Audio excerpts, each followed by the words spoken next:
The three relegated sides: Leicester, beaten; Ipswich, beaten; Southampton, beaten. Complete hat-trick, 9 points. Life is easy this season in the Championship for Preston North End. How you're doing? Welcome back to Gentry Walk. This week we're putting praise on one man, and one man only, and it's this fella. What a job Paul Heckingbottom has done with this club. It's remarkable, as Ian says here. He's taking us up, and that's where we're going to focus our attentions today. Can this be the season that Preston North End finally escaped this league? Hope you're all doing well. Yes, we're talking about just what is he doing to motivate these players. We're also refining our season predictions. With Bonfire Night coming up, all the panel are going to give us one name for the one player that still needs a rocket up their backside this season to get going. And we're not talking about away shirts, we're talking about the A to Z, of course, of Preston North End, and we're up to the letter E this week as well. Hope you're all doing well, of course, especially those of you that travelled down to Southampton. First of all, we just want to say a massive thank you for all the love we get on this channel, especially CPS Plays V1. Thank you very much last week, who said, got to agree with Harvey, which is the first time anyone ever said that. On Smith. He's probably a player that needs to be much more clinical as well. So thank you very much for that. 200 subscribers. We are so close to 200 subscribers. If you're watching this and haven't yet subscribed, it'd be amazing if you just press that little button there to help us grow this into the channel, which we want it to be. We've got Etienne, Harvey, and Joey back with us, fresh back from St Mary's. You've sacked another manager. Preston used to have a habit of doing this back in the day, didn't they? You lose to Preston, and your manager's in trouble. Etienne, are you getting excited yet, Etienne? Come on, you must. Even as someone who's very level-headed on this podcast, you must be a teeny little bit. Yeah, I think I'm kind of on board with it now. I did go into Southampton. Even though they've been in really poor form, I did go into Southampton thinking, look, if we lost here, it's not the worst loss in the world. But we've gone there, kind of dominated on the stats and got 3 points.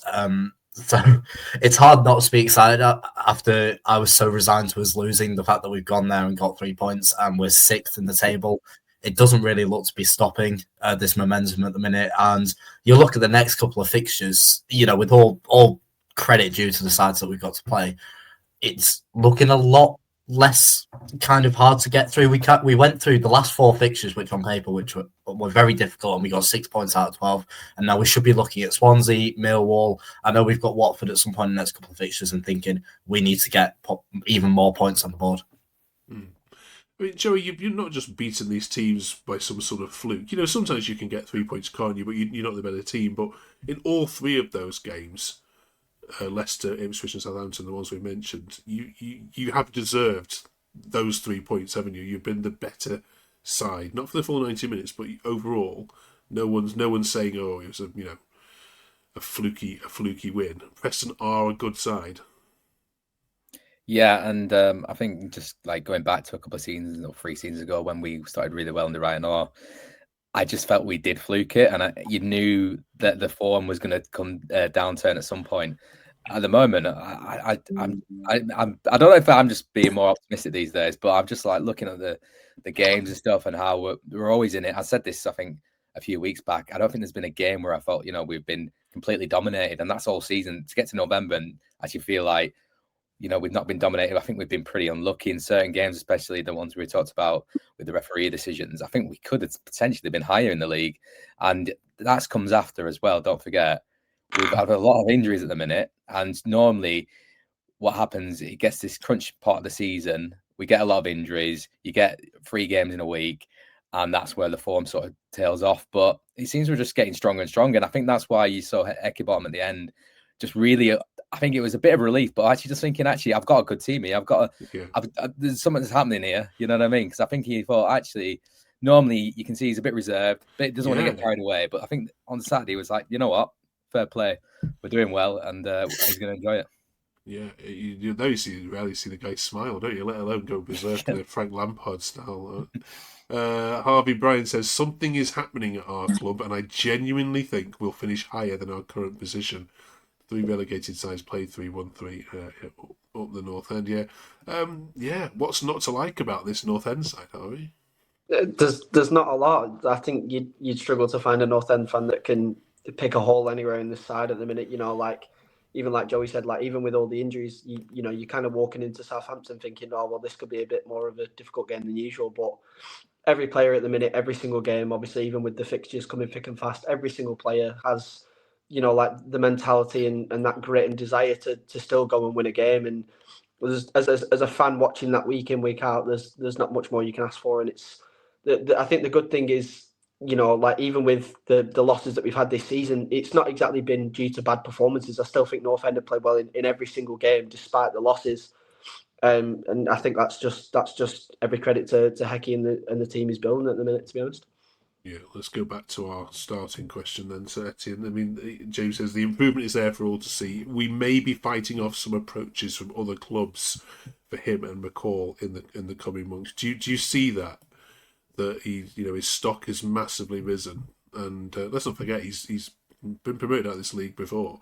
He knows what he's doing here. Do you suspect that maybe when a Norwich sack the manager, or dare say a team with bigger finances, not a bigger side, but a team with more money, he may be tempted? Yeah, if Norwich were to come calling, I know they've had a dreadful season so far. I've been very critical of their recruitment, like to my mates, but if Norwich were to come calling, they'd have money to burn, and I think you wouldn't really despise Heckingbottom for being tempted by that, but I think you see it so much with managers leaving to join other teams in the same division, supposedly bigger sides with bigger finances. It never really seems to work out. So there's a part of me that goes, yeah, I am expecting other teams to come calling. Like I wouldn't be surprised if even Southampton knocked on our door. But then a bit of me also goes, I'm quite confident that he will. I don't think there's any reason to doubt that he won't be our manager by the end of the season, because I think he's a bit smarter than that. I think he knows he's got something going here. Maybe he doesn't have the finances to do exactly what he wants, but we're getting results on the board, and there's no reason to change that for him or McCall. Yeah, I think it seems like he's enjoying himself here, Harvey, more perhaps than he's done so at other clubs. It seems that way, yeah. And again, it goes back to what Etienne just said. It's like, look at Bristol City, for example. Liam Manning was doing a really great job, finished them in a position that they probably never thought they'd be in. And you've gone to a club that you think is going to be better, and look where they are now. So I think you can see it in the way that he speaks in interviews and press conferences. I think he really is just enjoying drilling his own football and his own style and his own mentality into these players, and long may it continue. It's not just the first team, though, is it, Joey? Because every player that seems to have to step into this side, and there's some examples of this on Saturday against Southampton, they all just seem to want to run through brick walls for him, and I think that's the biggest sign of a good manager, isn't it? Paul says another fantastic win for North End, especially given the missing regulars. As Hecky has said, those called up have to step up, and they have today. Another clean sheet, 2 good goals, good start to another tough week. Yeah, I mean, in terms of his motivation and man management, I can't think of anyone better in the league at the moment. Yeah, absolutely. And I think one really good example is Mads, because Mads and Tor Dawson, because both of them have had to sit in the wings at the minute. I mean, last year they were playing a lot more regular. They're probably disappointed not to get in the team, but he said that they've been working hard in training, and then they come on Saturday and have a really big influence. Tor Dawson could have scored with a great run, and then that strike, and then he sets up Mads for the second with a great run, the counter attack. So you're seeing those players just come through, because I almost sort of rip Mads off, to be honest with you. And you're thinking, when's he going to get a sniff back in the team? Because the midfield's doing so well at the minute. But yeah, the players like Vukovic coming in when Paul was injured, and now he's injured. Afia's coming in, and maybe Jamal Lewis will get a chance as well. So yeah, it's just great that he just seems to have the players just like singing from the same hymn sheet at the minute, and obviously working well in training, and actually they're all stepping up when they need to. Yeah, your old mate got a game for Liverpool in the cup and goal, Etienne, in the week. Much to surprise of many. Where would you be in the league if Freddie Woodman were in goal? Do you think? We definitely have a few more bad results. Your mind goes back to the Bristol City game where we could. I think that's the only game where I consider we played quite poorly that day, and even then Everson saved our bacon twice or 3 times. And then here, I was looking I didn't really get to watch much of this game, and I saw this shot come in on the map and just thought, oh, it's hit the bar. It's not been, it's not been saved. And then I saw that video. I went, that is seriously one of the best saves this season. And you just have to think, how many times have we said that this year already? Yeah. So long may it continue. I think I don't want to keep riding Woodman's back, but he wasn't great for Liverpool, and he was never that good for us apart from his first season. The fact that we've then upgraded with Everson with no extra cost, top 3 keepers in the league easily, and it's all about keeping these building blocks going and just having each player continue to run through brick walls, make saves like that, and there's no reason why this form can't continue. Yeah, and I know Leicester got a decent keeper themselves, but you question, don't you, why nobody else has come in for him. I think one of the best signings any club's made over the summer. Absolutely pound for pound. Another one, Harvey, we need to talk about. Neil says there's no way that Everton don't recall showed back in January. The lad is an absolute joke. He's already up there with the best I've watched play for us in the last 30 years. I mean, goodness me. Is he that good? Honestly, just watch any 90 minutes of North End, Mark, and I'm pretty sure most Everton and all Preston fans will tell you that he just gets better week on week. I think it's even Heckingbottom said it's an experienced player on young shoulders, and I think you see him just grow and get better week in, week out, and I'm starting to run out of words for how good he is. It's like I think the last 2 weeks in a row you see him 90th minute, he's been running about all game, and he's still just here, there, and everywhere like a headless chicken. And again, I think that's every credit to him and Heckingbottom for just drilling that mindset. And he's definitely going to be a special player in the Premier League. We can do with him now in this Sunderland game, though. Right, Joey, Swansea and Millwall then. Swansea fans aren't happy with the manager. Millwall's going to be a tough game. It's their big Remembrance Day. Of course, they make a massive thing of that down in London there. You'd easily take 4 points from these two, wouldn't you? Yeah, I think so. I think with our home record, I think we should be aiming to get all 3 against Swansea, which will leave us nicely. If we get a point at Millwall, then it's a good point away from them. They're also obviously flying high as well. So yeah, I'll be definitely 4 points we take. But at the same time, are we getting a bit greedy when I'm saying we could go for 6? Because I remember us going top of the league against Charlton in November under Alex Neil, and it just feel like that sort of team again. Well, they've just lost the best player. Yeah, Femi Aziz is now out for a month or so. So yeah, there's no he's been their best player. So yeah, your luck is in again. Feels like that tweet they started off really badly as well, didn't they? At the start of the season, but then they sort of picked it up again at home. So maybe we're not. Yeah, who knows? I'd take 4 points though.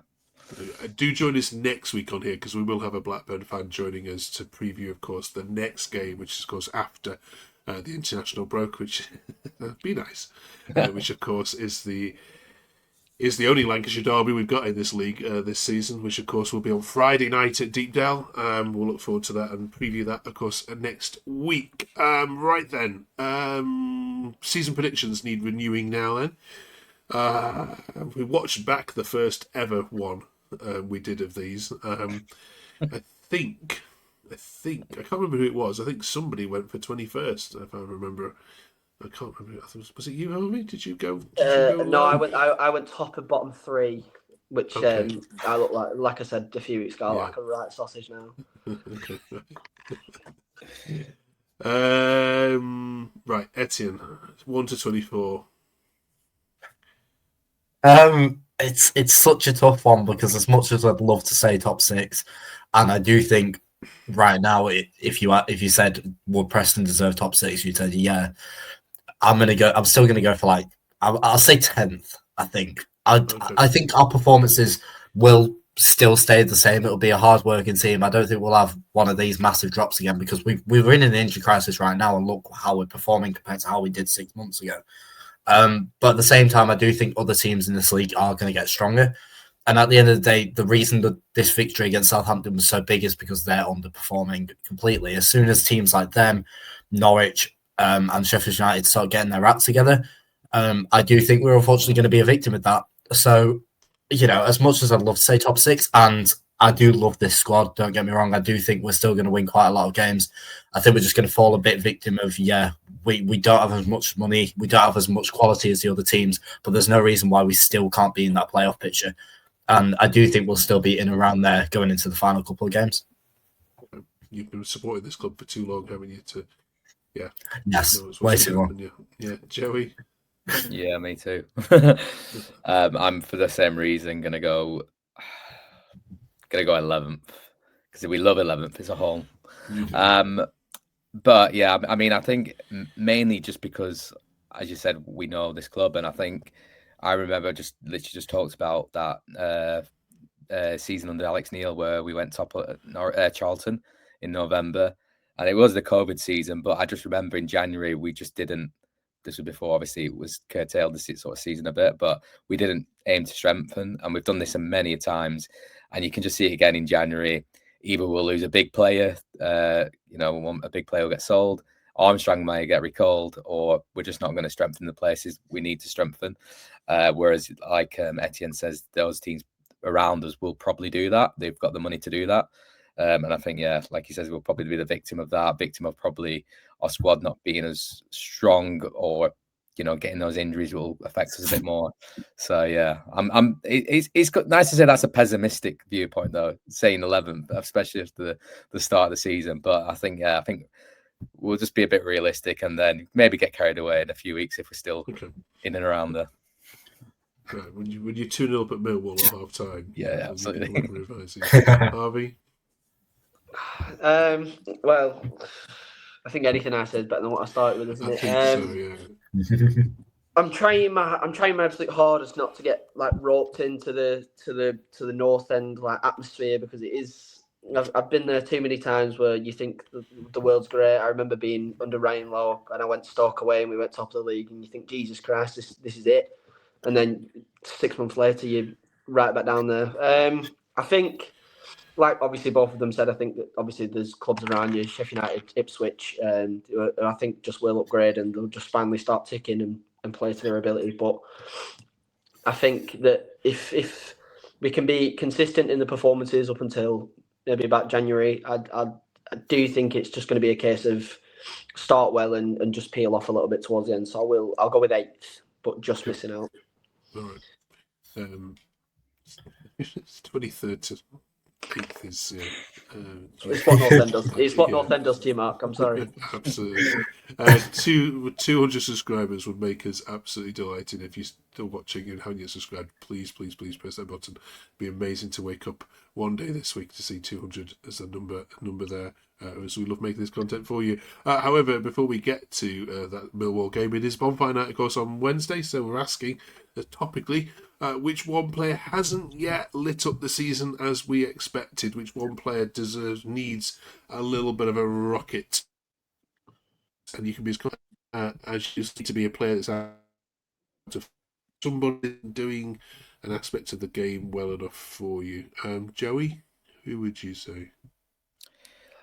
I mean, I'd like to say Mads, because I know he can do better, but then he hasn't been given all the opportunities because of the reasons I said before. So I'm probably going to go with Michael Smith, purely because he's had a lot more game time and he still has yet to flatter to deceive. And I think even when he comes on, sometimes you just want him just to you keep the ball in the opponent's half when you're 1-0 up or 2-0 up, whatever we were, and he sometimes fails to do that, just losing possession quite easy.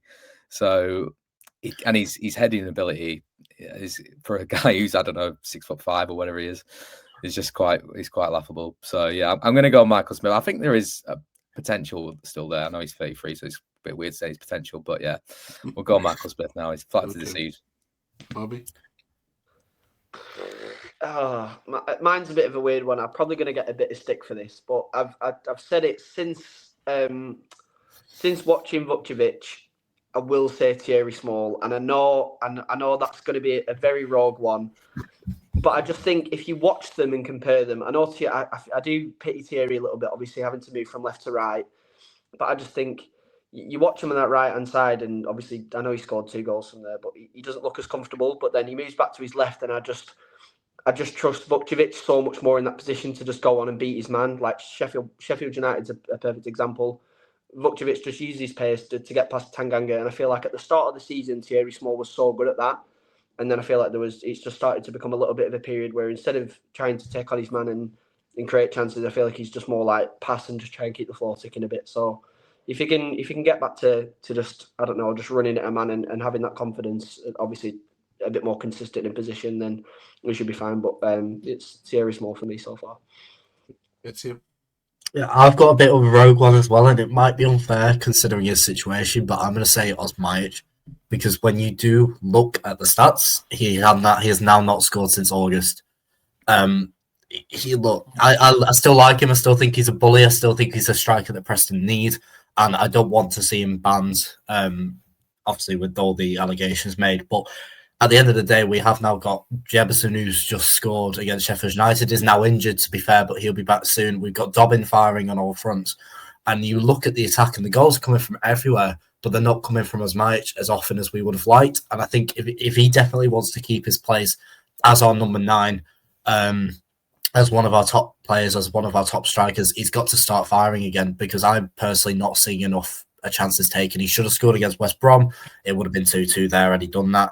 And I don't think he really had much impact against Southampton, as harsh as that might be. So, yeah, I would say Osmajic. Okay. Some good shouts there. Thanks for all the insights. Brilliant. Right, finally this week then, we've been doing the Preston North End A to Z. We're up to the letter E this week. A bit of a difficult letter this week, so rather than asking each of you for one, we'll be fair and ask you for loads of fans have put Ellen Road and Ewood Park in for memories at those stadiums. I don't suppose you've got any that you could take a stadium if you wanted to, or you can take an event. Europe. You've been in Europe? Oh no, you haven't. Sorry.